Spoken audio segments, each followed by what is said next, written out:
SIR এর নামে হয়রানির অভিযোগ তুলে টাকি রোড অবরোধ করে বিক্ষোভ। কোনো কারণ ছাড়াই সাধারণ মানুষকে হেয়ারিং এ ডেকে হয়রানির অভিযোগ তুলে টাকি রোডে গাছের গুড়ি ফেলে টায়ার জ্বালিয়ে বিক্ষোভ।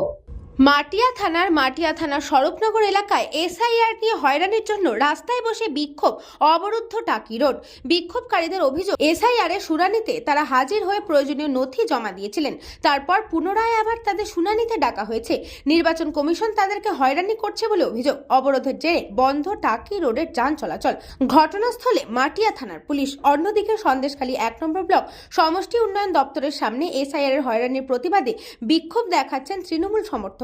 তাদের দাবি, সাধারণ খেটে খাওয়া মানুষের রুটি রোজগার বন্ধ করে বিভিন্ন সরকারি দপ্তরে ঘুরে ঘুরে হয়রানি হতে হচ্ছে। অযথা হয়রানি বন্ধ করতে হবে, তা না হলে সঠিক পদ্ধতিতে এসআইআর করতে হবে। বসিরহাট মহকুমা জুড়ে বিভিন্ন ব্লকে এসআইআর এর নাম করে সাধারণ মানুষকে হয়রানি করা হচ্ছে। তারই প্রতিবাদে কোথাও বিক্ষোভ, কোথাও প্রতিবাদ দেখাচ্ছে কখনো তৃণমূল কর্মী সমর্থকরা, আবার কোথাও সাধারণ মানুষ। সব মিলিয়ে হয়রানি শেষ নেই মানুষের। যে আমাদের যে এসআর হয়েছে সে সঠিকভাবে হয়নি।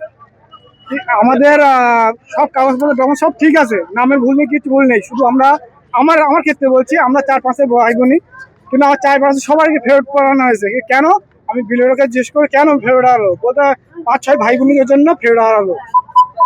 এটা কি কোনো ন্যায্য হলো? এরকম কোন কারণ?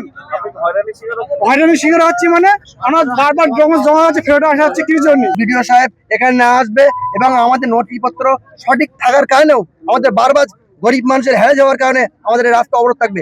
বিডিও সাহেব আসবে, আমাদের নথি দেখবে এবং আমরা দেশের নাগরিকতা কিনা এটাও দেখে আমাদের প্রমাণ করবে, তারপর আমরা অবরোধ তুলবো। এই অবরোধ আমাদের চলতে থাকবে।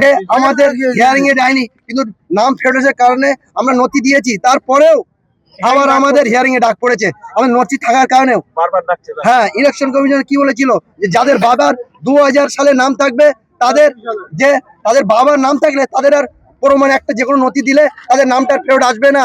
তারপরেও বিচারিত হচ্ছে এই গরিব মানুষ।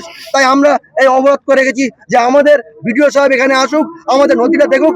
নথি থাকার কারণেও কেন গরিব মানুষ হ্যারাসমেন্ট হচ্ছে।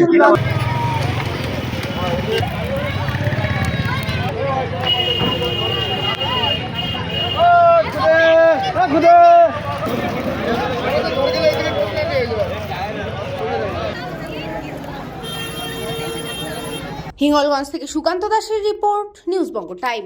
St. Augustine's Day School, Barrackpur. Success for every child. Admission open 2026 to 2027. Contact number 900793 4555.